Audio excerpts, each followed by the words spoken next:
Wandewa. My name is Michelle Adams, and I am an Injibandi Wadara, or Wante woman from Roban. I'm a cultural advisor, and I have been with Big hArt now for 8 years. In Yabra town, we travel here. We'd like to pay our respects, sorry business, your Martu Elder. We'd also like to pay respects to the Nyavali Orara and the Ganyenba Chukurba Martu organization. We're here to share our strength and stories about Robin. And I'll hand you over to Patrick. Waiba, Wandewa. Hello everybody. Ijala ngana na bani melba noro kajaro gunda noro bongoranga. Bani waba ijala. I'd just like to acknowledge the country we're standing on here this morning, but we're also coming here in good spirits with everybody. Ijala ngana na mino gunda noro ba ngorabra. Martu noro ngoranga nyabale ngora. And I'd just like to acknowledge the custodians of this land, the Martu, but also the land of Nyabalis. And as Michelle said, we're here today to share some of our experiences from our community, but also, I guess, join in on some of the discussion about what this forum is all about, creative and cultural works.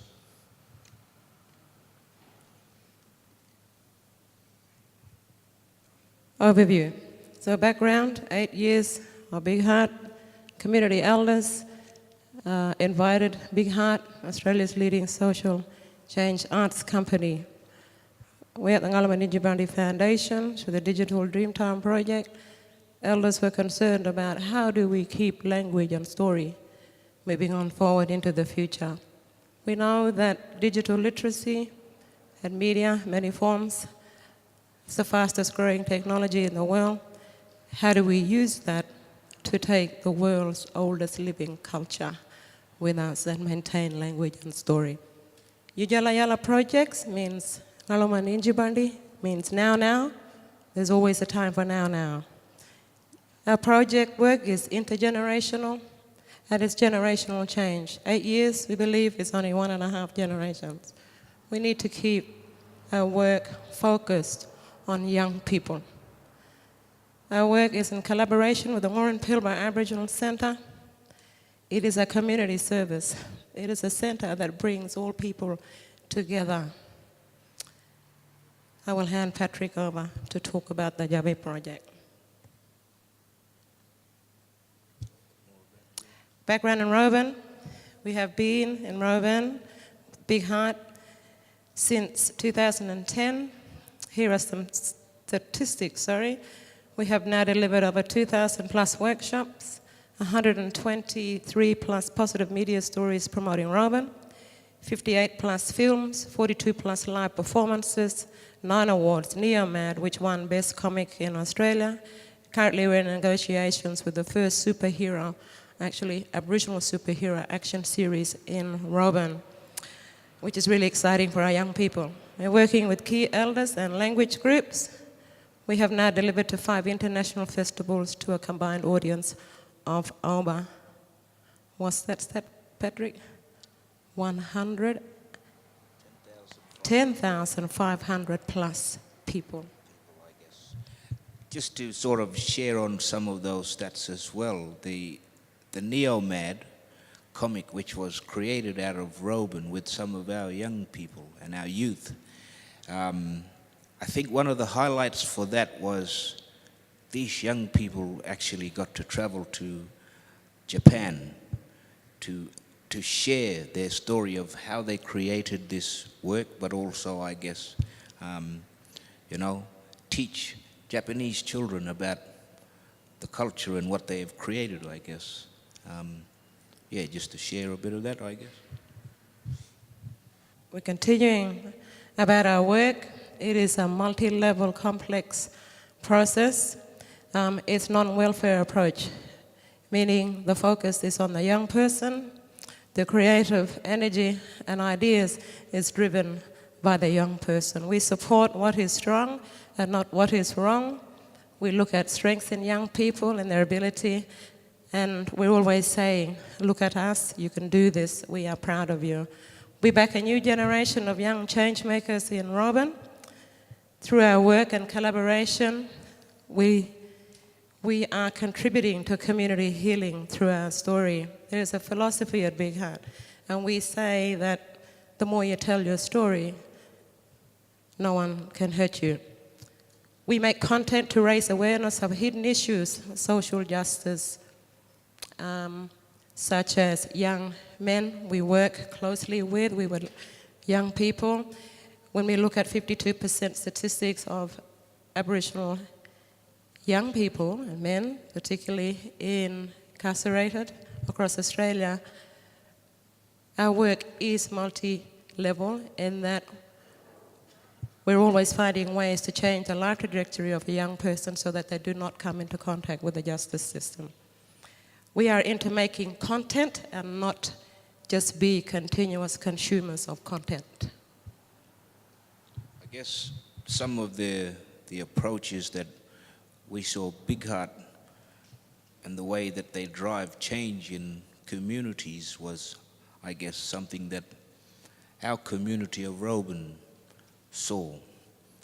And our elders and our senior sort of cultural guidance and people saw that the way that a company like this does work makes change. It actually drives change from within, and I guess otherwise I see that they wouldn't have been in our community for the past 8 years in some senses.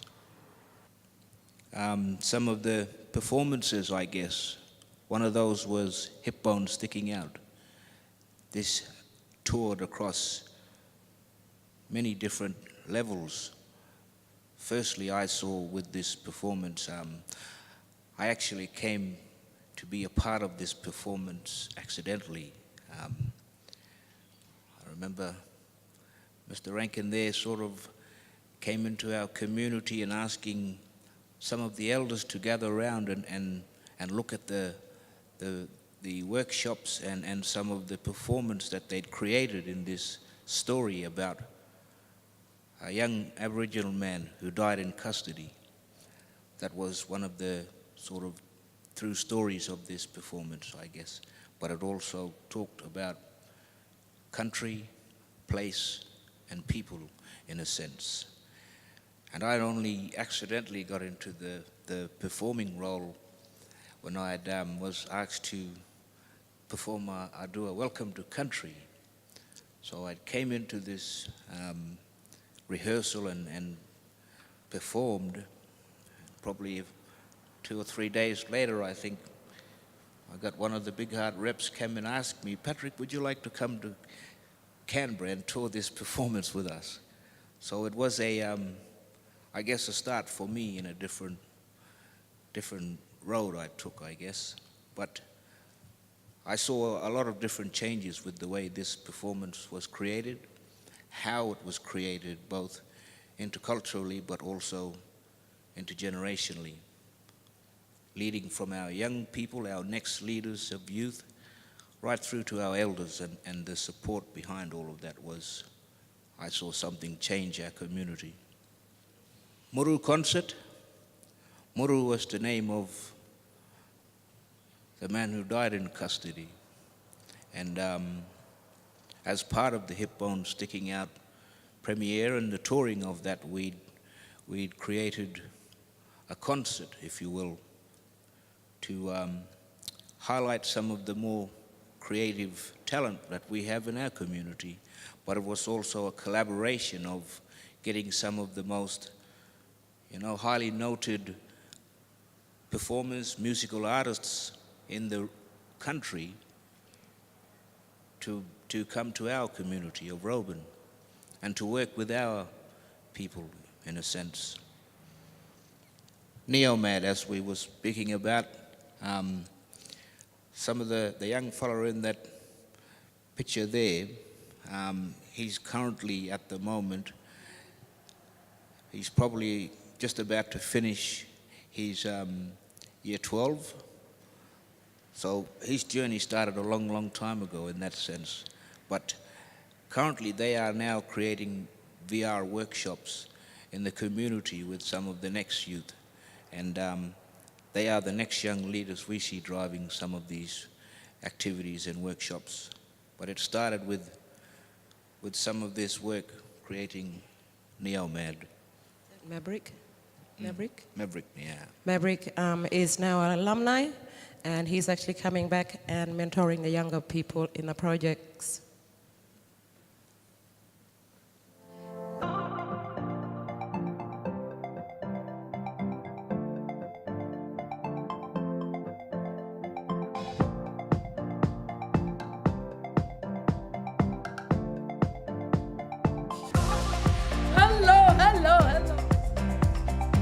Big hArt comes along and work with the kids that the other organizations will never work with because they're the troubled kids, you know? Well, I was with Big hArt since I was 9 years old. I never went to school because I never been to school for a long time. The work is so hard, you gotta do a lot of work and it's boring. Yeah, I've been doing a lot of acting. 22. And yeah, a lot of filming, Kenyan warriors. a lot of projects. What's up? Every day is hard work and we have to practice, do it all over again. I have to do 2 hours of homework. My favorite subject is math because we gotta count how many money we got. I have to write a journal too.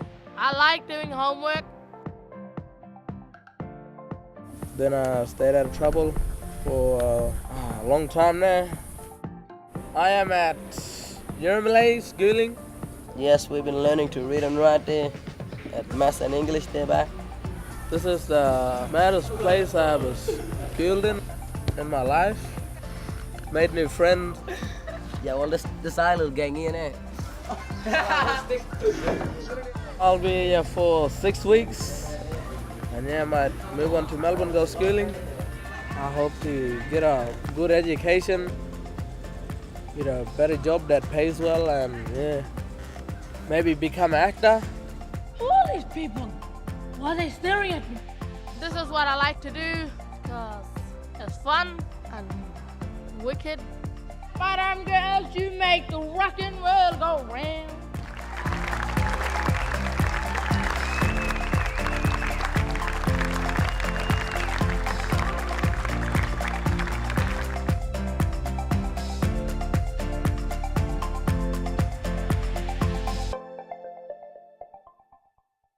So Nelson is very close to us, that he's also alumni and coming back and mentoring young people in Rowan at the Ngoran Culture Centre. He won't mind us saying too that he also had really tough survival issues as young Indigenous men do. He is now shining, and we are very proud of Nelson and every young person that comes through our projects. We at Willamar Njibandi Aboriginal Corporation have actually chipped in $500,000 into this project because we know that something is working, and we ask governments to listen closely to this model, using arts as a vehicle for change. All our young people that come through our projects, we can't measure their happiness, we can't measure their motivation, we can't measure their encouragement, but the fact that they want to come and do this, we're going with it. We've been going with it for 8 years, and we want to go with another generation and another generation after that.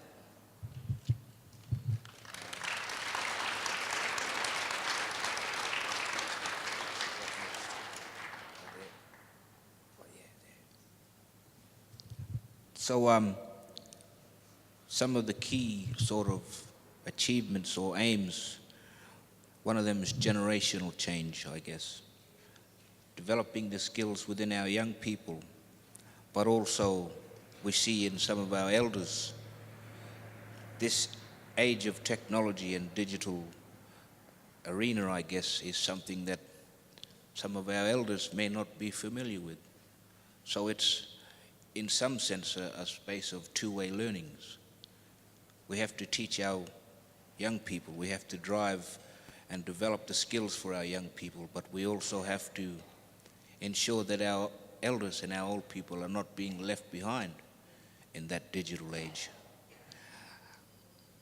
Creating the content, as we've spoken about, it's not just about what that content is, it's about the impact that content makes on others, I guess, if you will. Learning to work in both worlds, that's one of the key factors I see in some of this work. And it's only done through workshops, bringing our old people together with our young people, making sure our young people listen to our elders in that sense.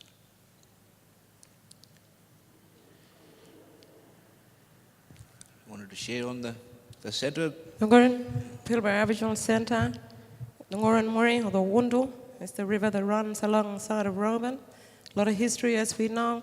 The vision of the Culture Centre was drawn up many years ago, over 20 years ago, by Ngalaman Injimandi elders. It is a vision that has continued to be built on. Big hArt, as a company in residence, I often think that if Big hArt weren't there, who would be there? We have community partnerships through the board at NIFL and other agencies, corporations, etc., always focusing on intergenerational and youth workshop program. We run amphitheatre events with the community, and there are employable skills people, employable skills in production, sound, all of this. And we do have a couple of people now who are quite adept at putting large events together, which is really skillful. Touring and high-profile events, rebuilding Robin's image. It's about strength, building on Robin's strength and the positive stories. We have award-winning shows, of course, and digital content, touring positive national media stories.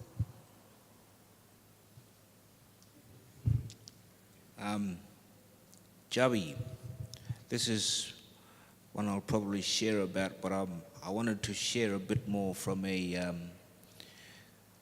creative artist's sort of perspective, and Sister Michelle, I guess you could probably share a bit about the community perspective of this performance.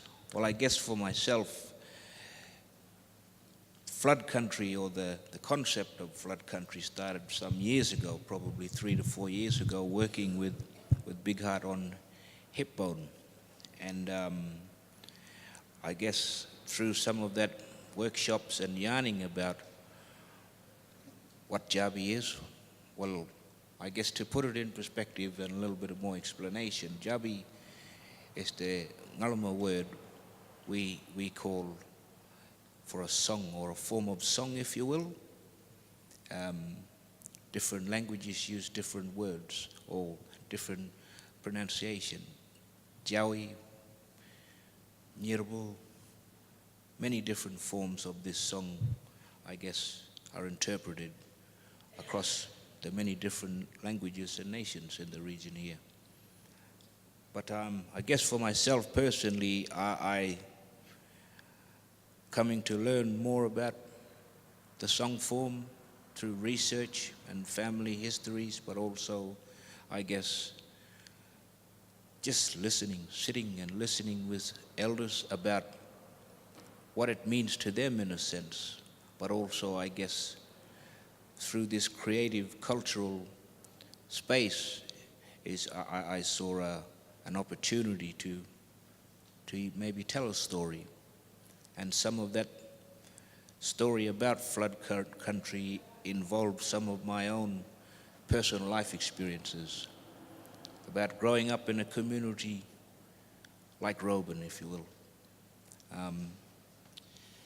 I guess one of the challenges I saw in this piece was two things: cultural guidance, being in a rich, culturally diverse part of the country where our songlines, our dreaming stories And our ceremonies are still practiced each year to this day, versus creative guidance in creating contemporary performance, I guess, was one of the major sort of challenges or experiences from something like developing this work.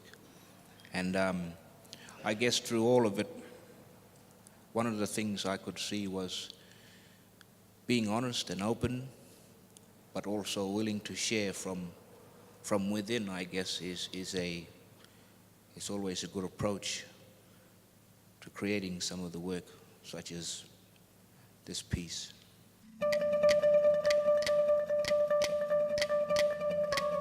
You know, this culture of songs and singing never been very heard much in the last few years in the community.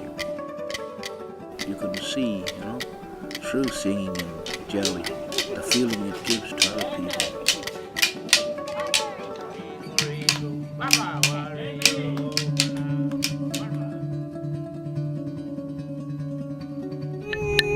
I want to do an interview with you boys. Yeah. Can we do an interview about yesterday? Yeah. Alright. Hi. What are you doing there? We're just dancing, we're like practicing for Patrick, you know. Oh. I don't know, when the big show. And what are you when the big show practicing? come up, when the big show dance, then we dance. After that, we are singing a Joey.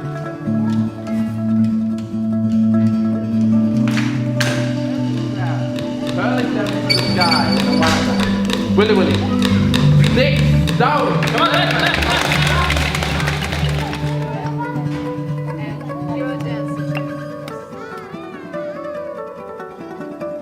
It's fun, we're having a good fun, but you think about what that song means, what you're singing about. The importance of the children being involved in this project. There is this intergenerational way of passing on information. Foods, to increase the animals for food. You can amalgamate storytelling, visuals, immerse the culture, bring it back this way and encourage children to become part of the storytellers, and then they hold the stories that have been passed on to them through this process.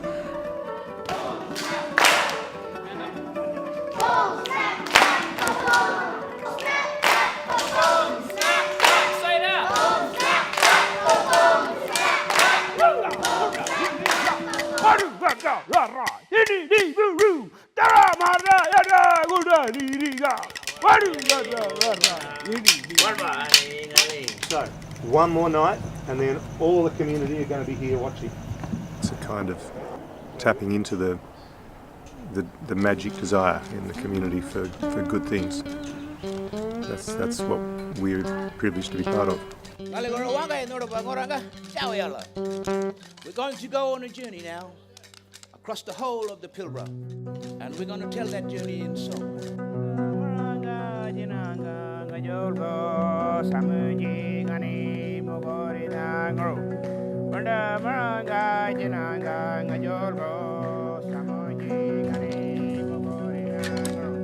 Through Patrick's very gentle way of teaching language and using a mixture of Aboriginal English and language helps our kids make sense of being able to put the Jawi in context of who they are.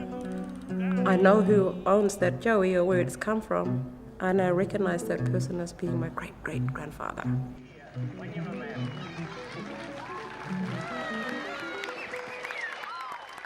I can see that to go forward, you know, and make things right in a community. And if language, culture, and something positive like this project is doing that, then let's keep it going.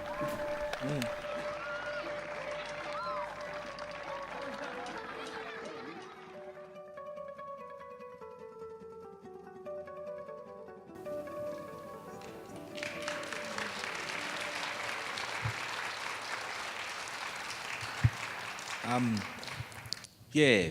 Hope that gives you a bit more perspective into some of the work, you know, that we've been creating out of our community. But some of the key points I sort of take away from doing this sort of work, in a sense, is about the rebuilding of intergenerations across our communities. So it's about connecting those young people with our elders, seeing what deep, valuable knowledge some of our elders, and custodians have of the land, but also it's a reverse of that in showing some of our elders about the modern world of technology and the digital age of the world today, as it is in a sense. Engaging the young people in learning about the song and dance and cultures. In most instances, it's never shown to the wider public arena, if you will. When we practice ceremony, song and dance, we do that in the comfort of our own communities, our own country. In the form of this Jabi project, there was, I guess, a public arena, if you will, to allow for some of this work to be shown in an instance, I guess. But the main thing I sort of picked from this is it has revived or picked up the strength of what Jabi, the song form, means for some of our elders and some of our custodians across the land, I guess. But I guess following that, and not sure if some of you are aware, 29th of this month, we have a Songs for Peace concert. And I hope that we'd like to invite you all back to share with our community some of the songs and the creative works that we do in our community. But that's on the 29th of September at our cultural center, where we do a lot of our cultural work and programs. And I guess thanks everybody for allowing us to share, but thank you for listening as well. Thank you.